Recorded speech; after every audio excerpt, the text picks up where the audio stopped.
चलिए अस्सलाम वालेकुम दोस्तों, मैं हूं आपका दोस्त आरिफ पठान मराठी मास्टर। और मराठी मास्टर इस चैनल पे आपका स्वागत है। जो बच्चे नए आए होंगे बिना सोचे समझे भाई पहले फुर्सत में सब्सक्राइब कर लो। क्यों? क्योंकि यहाँ पे जो है इसी तरीके से लाइव क्लास हो रही है। काफी बच्चे जुड़ चुके हैं और आप लोग अगर जुड़ गए तो बहुत ही मजा आएगा। और कोई पैसे नहीं लग रहे इसमें सब्सक्राइब वगैरह होने के लिए, है ना। तो ये सब्सक्रिप्शन जो है फ्री में चल रहा है अभी अपना। तो ये हो गया अपने चैनल के बारे में। यहाँ पे 9th क्लास की काफी वीडियोस जो है वो आ चुकी है। 10th की तो पूरी सिलेबस कंप्लीट है। अब हम लोग बात कर रहे हैं आज 9th क्लास का एक सबक है जिसका नाम है अजिंठाची सहल। यानी कुल मिलाकर भाई मैं आपको घूमने लेकर जा रहा हूँ अजिंठा।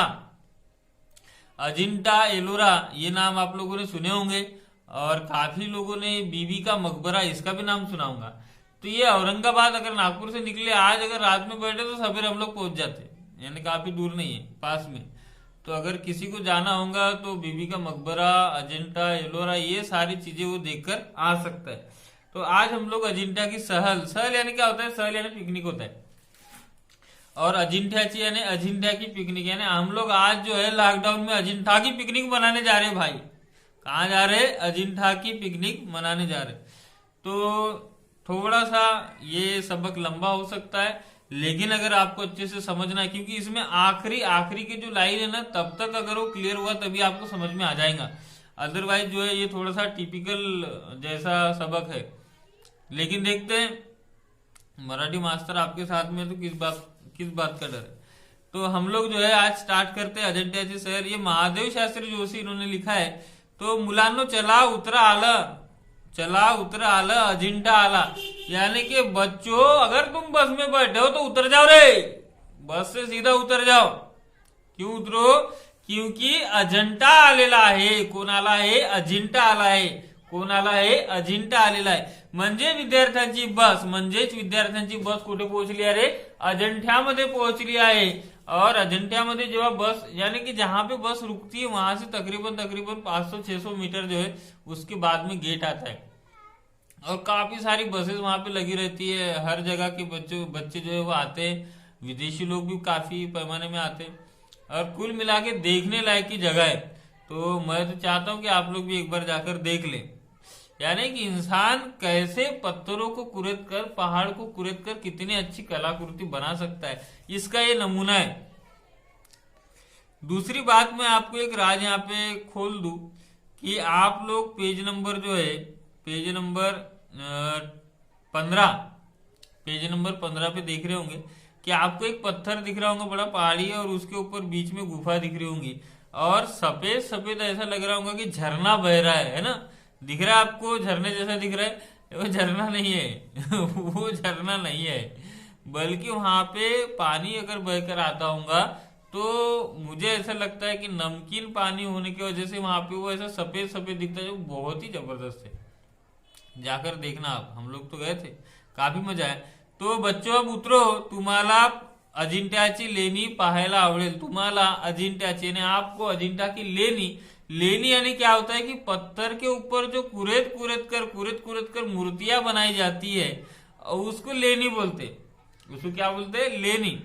तो ये लेणी पाहायला मिळतील आली आहेत आणि या लेण्यांना पाहण्यासाठी लेनियों को, इन मूर्तियों को, इन मंदिरों को देखने के लिए विदेश के लोग आए। आपण लेण्याकडे जाऊ और हम लोग क्या करेंगे? अब सीधा लेनी के तरफ, लेनी यानी क्या होता है? पत्थरों की मूर्तियां, उनके तरफ जाएंगे। आता समोर डोंगरीकडे पहा कशी अर्धचंद्रासारखी दिसते ना।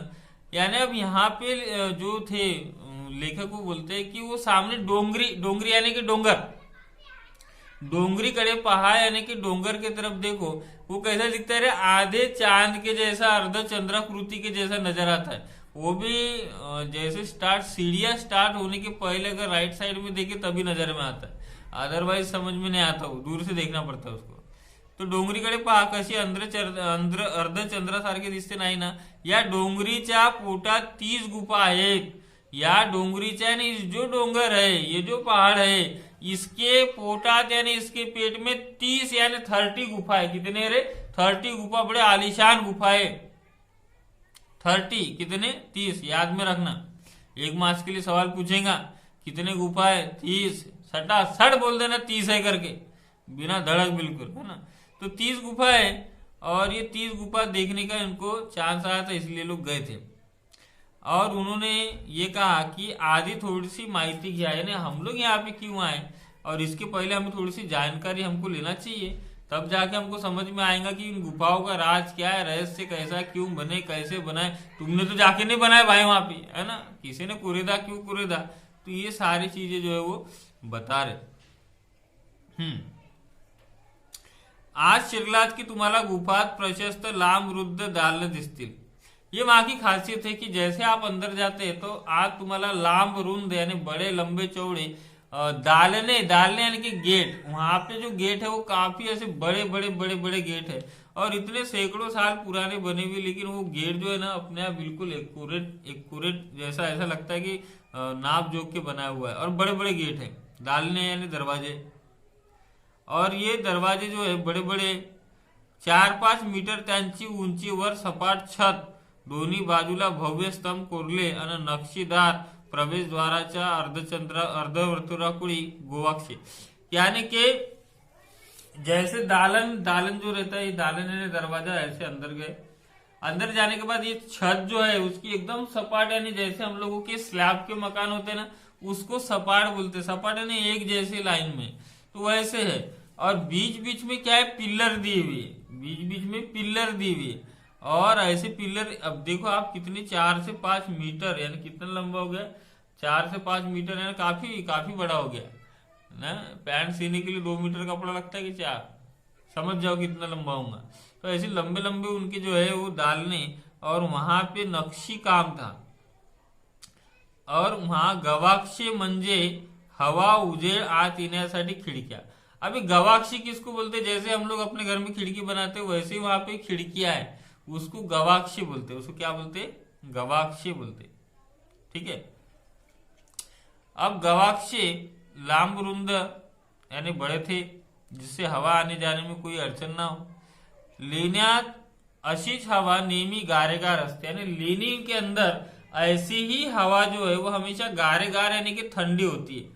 वहां जाने के बाद हमेशा मुझे भी ऐसा लगा बिल्कुल ठंडा वातावरण, जबकि मैं जून जुलाई महीने में गया था, तो जैसे लेनी के अंदर घुसो तो ऐसा लगता है कि बिल्कुल ठंडा एसी जैसा।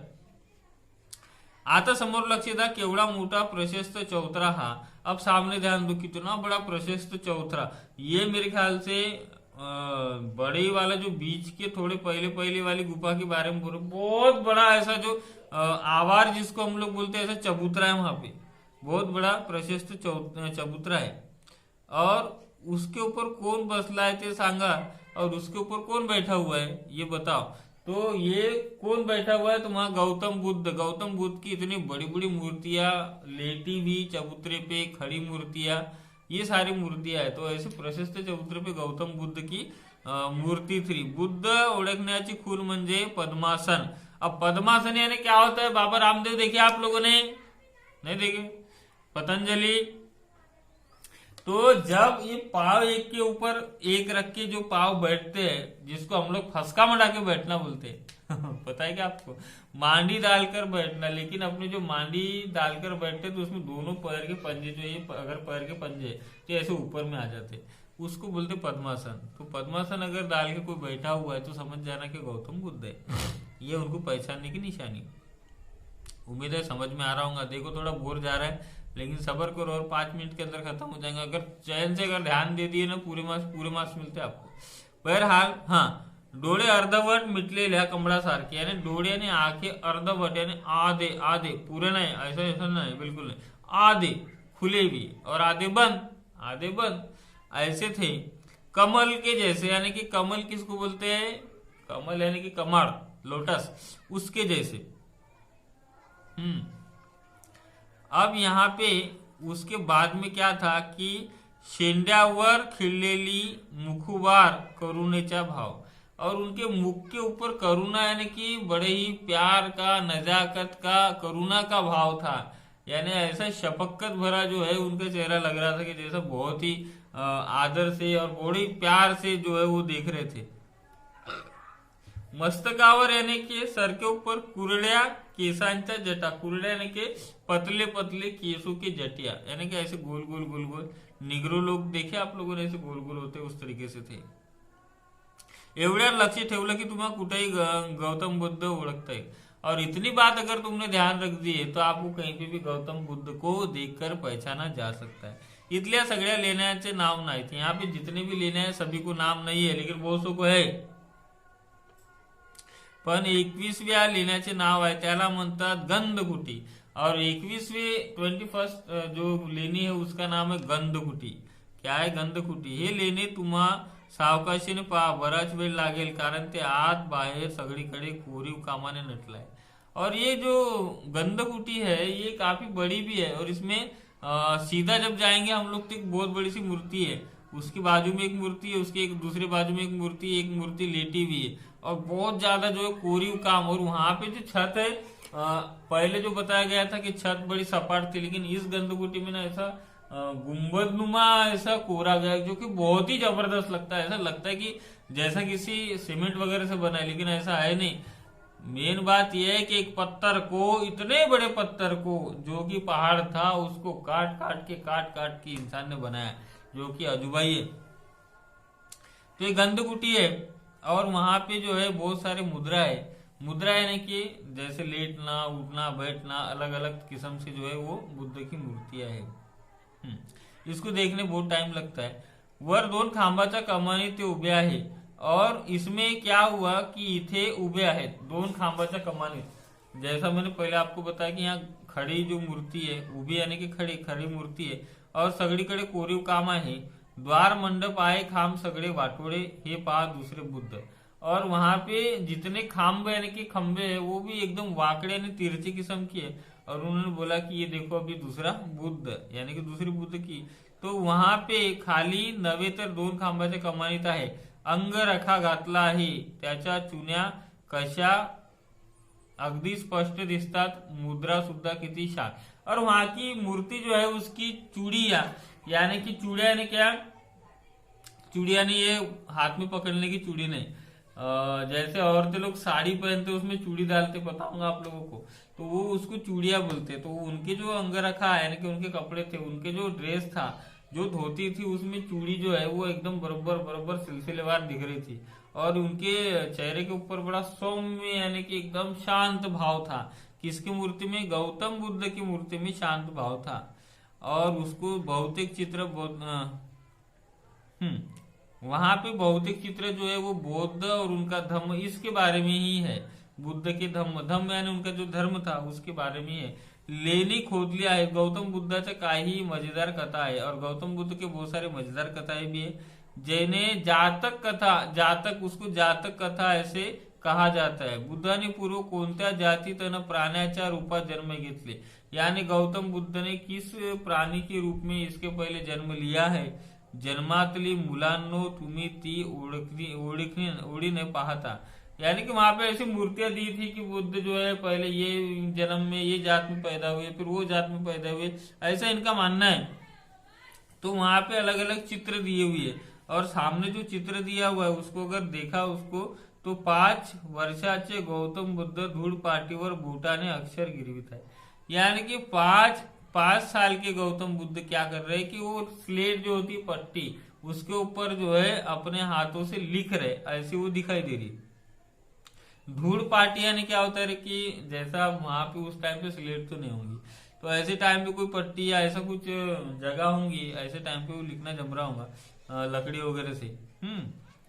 तो इस तरीके से जोर तो अक्षर गिरवावे लागतो, शेवटपर्यंत पाहत गेलो तर सगळं बुद्धाचे चरित्र इथे चित्रांकित झालेले दिसेल। और अगर आपने शुरू से अगर ये सारे के सारे वीडियो, सारे के सारे चित्र देखे, तो आपको बुद्ध की जो है वो पूरा के पूरा दर्शन हो जाएगा। आपको समझ में आ जाएगा कि यहाँ पे क्या क्या कौन कौन सी चीज इन्होंने कब किया, क्या नहीं किया। और ही 30 लेणी किती जुनी किती प्राचीन आहे सांगू। और ये 30 जो लेनी थी, जो मंदिर थे, जो हमने देखो कितने प्राचीन यानी कि पुराने, मैं आपको बताऊ क्या? हाँ देखो, तो 2000 वर्षाची, 2000 साल, सैकड़ों साल नहीं, 2000 साल पुरानी ये जो लेनी है, सगड़ी लेनी 3-4 तास पाहून मोकळे होतो. हम लोग 3-4 घंटे में देखकर ये सारे अलग हो जाते. पण सगळी कोरायला किती वर्ष लागली है ठाऊक है, लेकिन ये सारी की सारी हमको 3-4 घंटे में देखने मिल जाती है. लेकिन इतनी बड़ी पहाड़ी काट के बनाने में कितने साल लगे आपको पता है?